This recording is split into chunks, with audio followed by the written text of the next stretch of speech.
요한복음 1장 14절을 같이 읽겠습니다. 말씀이 육신이 되어 우리 가운데 거하심에 우리가 그 영광을 보니 아버지의 독생자의 영광이요 은혜와 진리가 충만하더라. 아멘. 할렐루야. 오늘 말씀의 제목은 예수 그리스도의 나심 네 번째입니다.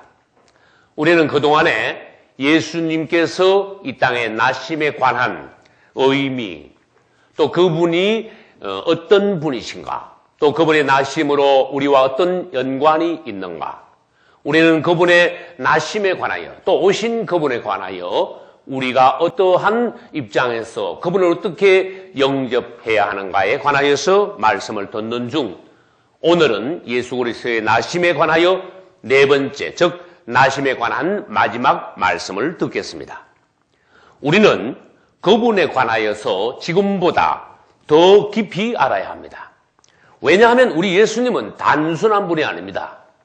어떤 사람에 관하여 알려면은 그 사람에 관하여서 책을 만약에 한 권만 쓰더라도 충분합니다. 그러나 우리 예수님에 관하여 안다는 것은 이 땅에 있는 모든 책으로도 그분에 관하여 말하기에 부족하다고 하셨습니다. 그처럼 우리 주님은 비밀하고도 놀라우신 분입니다. 할렐루야. 어떤 사람도 그분에 관하여 평생 말해도 100분의 1도 다 말할 수 없습니다. 그리고 성경은 그분에 관하여 아는 것이 가장 고상한 것이라고 하셨습니다. 그리고 심지어 요한복음 17장 3절에서는 예수님에 관하여 아는 것이 영생이라고 하셨습니다. 할렐루야. 요한복음 1장 1절에서는 그분이 말씀이라고 하셨습니다. 태초에 말씀이 계시니라. 이 말씀이 하나님과 함께 계셨으니 이 말씀은 곧 하나님이시니라. 할렐루야. 우리 주님이 말씀이시며 하나님과 함께 계셨으며 또 말씀이신 우리 주님이 바로 하나님이시라고 요한복음 1장 1절에서 단언하셨습니다. 우리는 그분에 관하여 또 더 깊이 1장 1절에서 알아야 한다는 것입니다. 그리고 우리가 오늘 읽은 본문 요한복음 1장 14절에서는 말씀이 육신이 되어 우리 가운데 거하시며, 이것은 또한 놀라운 말씀입니다. 하나님이신 그분, 말씀이신 그분이 어느 날 육신이 되어 우리 가운데 거하심에 오셨다 그랬습니다. 우리 가운데 오셔서 그분이 살게 되셨다 하셨습니다. 다시 질문합니다. 예수님이 누구십니까? 하나님을 표현하고 하나님을 설명하는 하나님의 말씀이십니다. 그분은. 할렐루야. 말씀이신 그리스도가 없었다면 하나님은 나타나실 방법이 없었어요. 하나님이 아무리 높으시고 아무리 놀라우시고 아무리 크신 분이고 위대하신 분이라고 하더라도 하나님에 관한 어떤 표현이 있어야 우리는 알게 됩니다. 인식을 하게 됩니다. 깨닫게 됩니다. 영접하게 됩니다. 하나님을 누릴 수 있습니다. 그 방법이 무엇입니까? 말씀이신 우리 예수님이요. 말씀이신 예수님을 통하여서 하나님이 표현이 되고 설명이 되고 마침내 요한복음 1장 14절에서 그분은 말씀에 머무르시는 것이 아니라 말씀이 육신이 되어 우리처럼 나타나셨다 그랬어요. 여러분, 이것을 생각하면 얼마나 놀라운 사실입니까? 얼마나 기이합니까? 말씀이셨던 그분, 하나님과 함께 계셨으며 심지어 하나님이셨던 그분이 어느 날 말씀이 뭐가 되셨다? 육신이 되어 어디에 오셨다? 우리 가운데 오셔서 우리와 함께 거하시게 되셨다. 하나님이신 그리스도, 말씀이신 그리스도께서 육신이 되어 우리 가운데 오신 것을 성경 디모데전서 3장 16절에서는 놀라운 단어로 표현합니다. 경건의 비밀. 이렇게 표현합니다. 여러분, 성경에서 놀라운 단어가 있지 않습니까? 경건의 비밀. 크도다 경건의 비밀이요. 그런 육신으로 나타나신 바 되고, 할렐루야. 그분이 육신으로 나타나신 바 된 이것이 디모데전서 3장 16절에서 놀라운 경건의 비밀이시다. 할렐루야. 이 디모데전서 3장 16절에서 우리는 놀라운 깊은 은혜를 받고 그분에 관하여 다시 한번 깊이 생각해야 됩니다. 그분이 사람 되어 오신 것은 경건의 비밀이라고 했습니다. 그러면 한 단어만 떼어내볼까요? 경건이 뭡니까? 비밀하신 하나님, 높으신 하나님께서 사람 안에, 육체 안에 나타나신 것. 이것이 경건이. 여러분이 하나님을 표현하시겠습니까? 표현하실 수 있습니까? 여러분은 경건한 사람이 됩니다. 할렐루야. 여러분이 하나님의 자녀로서 하나님의 형상이 여러분 안에서 나타날 때 마침내 여러분은 경건한 사람이요, 거룩한 사람이요, 그리스도인이요, 하나님의 자녀가 되는 것입니다. 첫 사람이 누굽니까? 우리 주님이. 우리 주님은 첫 번째로 하나님을 표현한 사람. 첫 번째로 경건의 비밀을 실현하신 분. 육체로 나타나신 분. 할렐루야. 그리고 디모데전서 3장 16절에는 경건의 비밀에 관하여서 그리스도의 6단계를 말씀하셨어요. 그러면 여러분들이 디모데전서 3장 16절을 찾아서 보시기 바랍니다. 첫째, 그리스도의 경건의 비밀의 6단계는 육신으로 그분이 나타나신 바 되셨다. 할렐루야. 둘째, 영 안에서 그분은 의롭다 하심을 입으셨다. 할렐루야. 셋째, 그분은 천사들에게 보이셨다. 넷째, 그분은 만국에서 전파되셨다. 다섯째, 그분은 세상에서 믿은 바 되셨다. 여섯째, 그분은 영광 가운데서 올리우셨다. 할렐루야. 이것이 경건의 비밀이신 그리스도께서 이 땅에 오신 6단계의 행적입니다.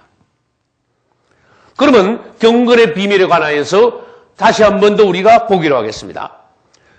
예수께서 육체가 되어서 오신 것, 예수 그리스도의 육체가 되어 오신 것을 우리는 성육신이라고 할 수 있습니다. 예수님이 성육신 되신 것은 하나님이 뭐가 되셨다고요? 사람이 되신 것입니다. 하나님이 사람이 되심. 여러분, 하나님이 사람 되신 분이 우리 예수님이라는 것을 여러분들은 아시기 바랍니다. 그러면 하나님이 사람이 되신 것은 하나님이 육체가 되셨기 때문에 이것을 다른 말로 표현을 하면은 하나님의 육체가 되셨다 체현. 이렇게 말할 수 있어요. 이것은 무엇인가 하면은 하나님과 사람이 하나가 될 수 있는 것, 하나님이 사람 되신 것, 하나님과 사람이 연합할 수 있는 것을 말합니다. 그러면은 성경에는 경건의 비밀만 있습니까? 반대의 단어도 있습니다. 어느 날 사단이 주님께서 사람이 되셨지요. 나도 사람이 되겠습니다. 그 마귀가 감히 하나님을 흉내내려고 하여 그것을 실제로 행했습니다. 하나님이 사람 되신 분이 누구십니까? 예수 그리스도시죠. 말씀이 육신이 되셨지요. 하나님이 사람이 되셨지요. 사단도 어느 날 사람이 되어 온 것입니다. 그것이 바로 적그리스도의 성육신이에요. 예수님의 성육신은 하나님이 사람 되신 건데 적그리스도의 성육신은 뭡니까? 사단이 뭐 된 거예요? 사단이 사람이 된 것이. 이것을 우리는 사탄의 체현이라고 할 수 있습니다. 사단의 체현. 즉 하나님도 사람과 하나가 될 수 있지만 마귀도 사람과 하나가 될 수 있다.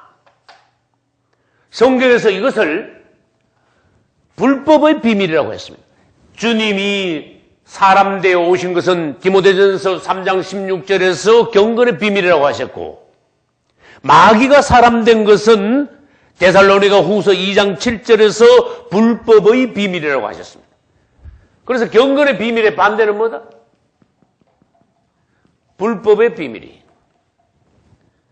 여러분, 세상에서 우리가 알지 못하는 이러한 영적인 비밀이 있습니다. 왜 비밀이라는 단어를 주님이 쓰셨을까요? 하나님께서 만세전부터 감추어 놓으신 하나님의 엄밀하신 계획이기 때문에 그래요. 그러면서 이 우주에 놀라운 일이 벌어졌습니다. 하나님께서는 신성이세요. 사람은 인성이에요. 하나님이 사람 안으로 들어오셔서 사람과 완전히 하나가 되신 거예요. 이 놀라운 사실이 우주 안에서 이루어진 것입니다. 첫 번째 사람이 우리 예수님입니다. 할렐루야. 예수님에 대하여 우리는 다 알 수 없다 했습니다. 그분에 관하여 도저히 다 말할 수 없다 했습니다. 그분은 놀랍고도 오묘하신 분입니다. 그분은 한 면으로 보면 온전한 하나님이요, 다른 한 면으로 보면 온전한 사람입니다. 그래서 지난 시간에 우리는 그것을 말했습니다. 요한복음에서 우리 주님은 하나님이시다. 그 다음에 누가복음에서 그분은 사람이시다. 그래서 요한복음은 독수리복음이요, 누가복음은 인자복음이다 라는 말씀을 들었습니다. 다시 말해서 한편 그분은 하나님이시며 한편 사람이시다. 다시 말해서 그분은 하나님과 사람의 연합체이시다. 하나님이 몸으로 나타나신 분이시다. 하나님의 체현이신 분이 우리 예수 그리스도이시다. 할렐루야. 그래서 예수 그리스도의 나심은 이렇게 비밀하신 것이요, 놀라우신 것입니다. 그러면 이것이 우리와 무슨 상관이 있습니까? 사람과 하나님은 하나 될 수 있구나. 우리는 사람입니다. 우리가 하나님과 하나 될 수 있다는 것입니다. 어떻게? 그것이 요한복음 1장 12절에 말이에요.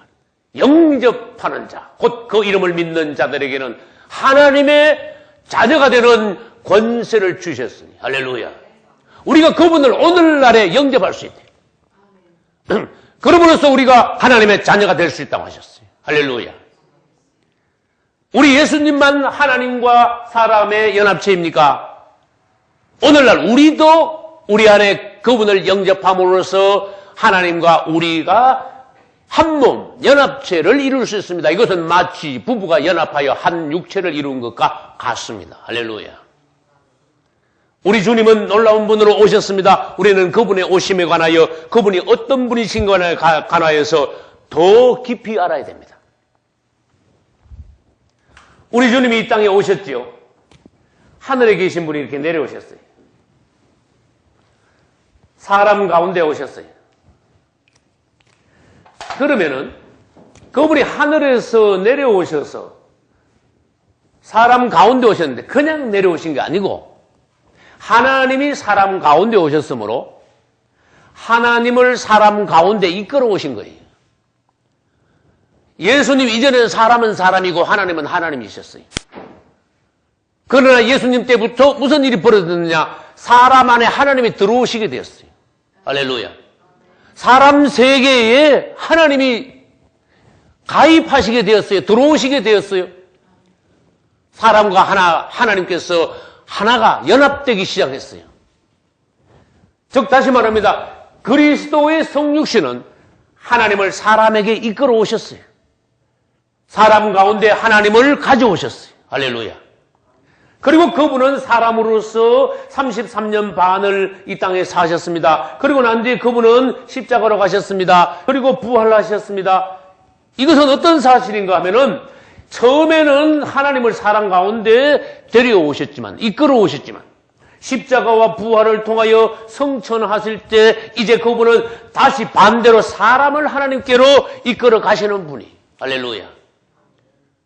그래서 우리 그리스도를 통하여 하나님은 사람에게 오시고 사람은 하나님께로 가고, 하나님이 사람 안에 오시고 사람은 하나님 안으로 들어가고, 다시 말해서 하나님과 사람을 연결하는, 연합시키는 역할을 하시는 분이 우리 예수님이시다. 할렐루야. 이제 예수님께서 오신 것은 요한복음 1장 11절에서 자기 백성이 있는 자기 땅에 오셨다. 그렇게 말씀하셨어요. 그분이 이 땅에 오신 것은 자기 땅에 오신 것입니다. 그분이 누군지 알아야 됩니다. 그분은 이 땅에 주인으로서 자기 백성에게 오셨습니다.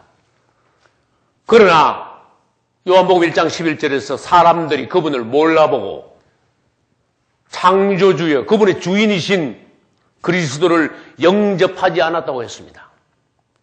그리고 요한복음 1장 12절에서 많은 사람들 중 그분을 영접하는 자, 곧 그 이름, 예수 그리스도 이름을 믿는 자들이 있다면은 그들이 바로 하나님의 자녀가 된다. 할렐루야. 구약 성경에서 우리는 성막에서의 일을 봅니다. 사람들이 죄를 지을 때 제물을 가지고 옵니다. 대체로 양을 많이 가져옵니다. 양. 그래서 우리는 죄인들이 양을 끌고 와서 제사장 앞에서 자기 죄를 고백하고 거기서 양을 잡아 번제단에서 속죄의 제물로 드릴 때 그 양을 우리는 속죄양이다 이렇게 말해요. 그럼 속죄 양이 죄가 있습니까 없습니까? 속죄 양은 죄가 없습니다. 주인이 양을 끌고 온 사람이 죄가 있지 대신 죽는 양은 죄가 없다는 것입니다. 우리 주님이 이 땅에 오셨습니다. 속죄 양으로 오셨습니다. 할렐루야. 우리가 죄가 있어서 그렇지 속죄 양으로 드려지는 우리 주님은 죄가 없으시다는 것입니다. 그래서 성막에서 양을 끌고 온 죄인들은 제사장 앞에서 자기 죄를 고백하고 양에게 안수합니다. 자기 죄를 양에게 뒤집어 씌웁니다. 그러면 그 양은 죄 없던 양은 그 사람의 죄를 자기가 뒤집어 씌고 대신 자기가 죽습니다. 피 흘립니다. 제단 위에서 번제로 드려집니다. 하나님께서는 양을 받으시고 그 사람의 죄를 사하여 주십니다. 이것은 바로 우리 예수님의 십자가를 예표합니다. 양은 번제단에서 죽었습니다. 우리 예수님은 십자가에서 죽으셨습니다. 양이 피 흘렸습니다. 죄 없는 양이 죽었습니다. 죄 없으신 우리 주님께서 우리 죄인들을 위하여서 속죄 양으로 대신 죽으셨습니다. 할렐루야. 그래서 우리 주님이 죄 없으신 분이다. 죄의 육체의 모양만 가지고 계신 분이다 하는 것이. 그리고 민수기에서는 또 특이한 사건이 또 있습니다. 민수기 21장 4절로 9절에는 사람들이 애굽에서 나온 이스라엘 사람들이 광야에서 죄를 지었습니다. 하나님께서 불뱀을 보냈습니다. 그것은 죄를 짓는 우리가 사단의 독에 물린다는 것을 뜻합니다. 그래서 불뱀의 독에 물린 사람들이 고통을 당하면서 죽어가고 있었습니다. 모세가 기도할 때 하나님께서 모세에게 명령하셨습니다. 놋뱀을 만들어 장대에 높이 달아 불뱀에 물린 자들이 그것을 쳐다보게 하라. 할렐루야. 실제로 그것을 쳐다본 사람들은 성경에 뭐라고 말씀하셨습니까? 그 놋뱀을 쳐다본 즉 살더라. 할렐루야. 여러분, 놋뱀 그냥 뱀이 아니고 왜 놋뱀일까요? 생각해 보세요. 우리 주님이 놋뱀이시라는 거예요. 놋뱀은 장대에 달렸습니다. 우리 주님은 십자가에 달리셨습니다. 놋뱀은 모양만 뱀이지 독이 없었습니다. 우리 주님은 모양만 죄인이었지 그 안에 죄가 없으셨습니다. 할렐루야.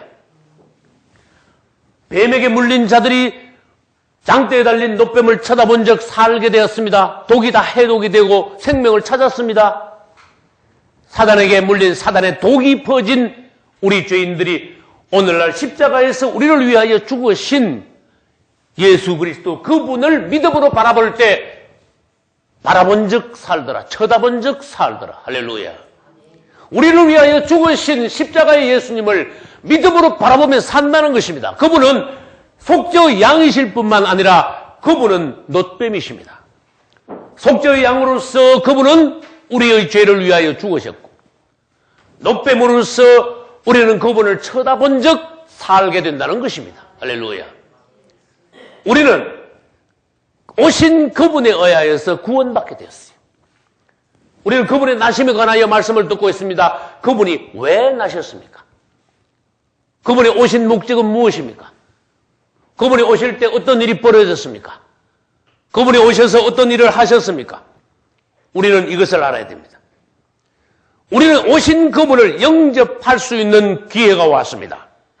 모든 인류는 구원의 주이신 그리스도께서 오시고 그분이 이미 속죄의 양으로 드려지시고 그분이 이미 노뱀으로 십자가에 달리셨으므로 이제는 모든 인류가 믿음으로 그분을 바라보면 구원을 얻을 수 있는 기회가 왔습니다. 할렐루야. 이제 우리는 그분이 장차 우리를 데리러 신랑으로서 오신다는 것을 압니다. 에덴 동산에서 선악과하고 생명나무 두 개가 있었죠. 마귀는 선악과를 먼저 따먹혔어요. 아담과 하와는 생명나무를 따먹지 않았습니다. 말하자면 사단은 사람들이 생명나무를 먼저 먹어야 하는데 먹지 않고 선악과를 먼저 먹음으로써 죄인이 되게 하셨습니다. 이 말은 무슨 말인가 하면은 사단이 선수를 침으로써 사람 안에 먼저 들어왔다는 거예요. 그러나 이제 우리는 오늘날 회개하고 예수 그리스도를 믿음으로 사단을 다시 배척할 수 있습니다. 그분을 우리 안에 영접할 수 있습니다. 우리가 구원에 이를 수 있습니다. 할렐루야. 그리고 마지막 때 가면은 마귀는 한 번 더 선수를 칩니다. 우리 예수 그리스도께서 다시 재림하시기 전에 적 그리스도가 다시 온다는 것이, 먼저 온다는 것이, 우리는 다시 오실 예수 그리스도를 영접하기 위하여 신부로 단장하고 그분을 기다려야 됩니다. 그러나 믿음이 없다면, 그러나 안목이 없다면은 우리는 그분보다 먼저 와서 많은 사람들을 미혹할 적그리스도에게 넘어갈 수가 있습니다. 그래서 이 땅에 오늘날 가라지와 쭉정이들은 예수 그리스도보다 먼저 오실 적그리스도를 영접하게 될 것입니다. 그래서 마태복음 13장 30절에는 주님께서 그렇게 말씀하셨습니다. 가라지를 먼저 거두어라. 그건 무슨 뜻이? 적그리스도가 먼저 와서 가라지들을 먼저 거두게 될 것이다. 가라지를 먼저 거두어 불사르게 단으로 묶어버리라. 그러고 난 이후에 곡식은 모아서 내 곡간에 넣어라. 할렐루야. 우리는 지금 빨리 알곡이 되어야 그분이 오실 때 적그리스도에게 넘어가지 않습니다. 오늘날 믿는다 하면서도 쭉정이나 가라지라면은 적그리스도가 오면은 할 수 없이 그곳에 넘어가게 됩니다. 가라지는 먼저 단으로 묶이게 됩니다. 우리는 알곡이 되어야 됩니다. 오늘날 우리는 알곡이 될 수 있는 기회를 가지고 있습니다. 그분을 사랑하십시오. 그분의 이름을 부르십시오. 그분을 믿으십시오. 그분을 가까이 하십시오. 그러므로 그분의 생명으로 인하여서 여러분의 생명이 더욱더 충만해져 갈 때, 성장해 갈 때 여러분은 알곡으로 자랄 것입니다. 그분이 오실 때 그분은 여러분을 신부로 영접하실 것입니다. 그러므로 마침내 그분의 곧간 천국 새 예루살렘으로 들어갈 것입니다. 여러분의 신앙생활 성공하시고 알곡이 되심으로써 주님의 사랑스러운 신부가 되시기를 예수 이름으로 축원합니다.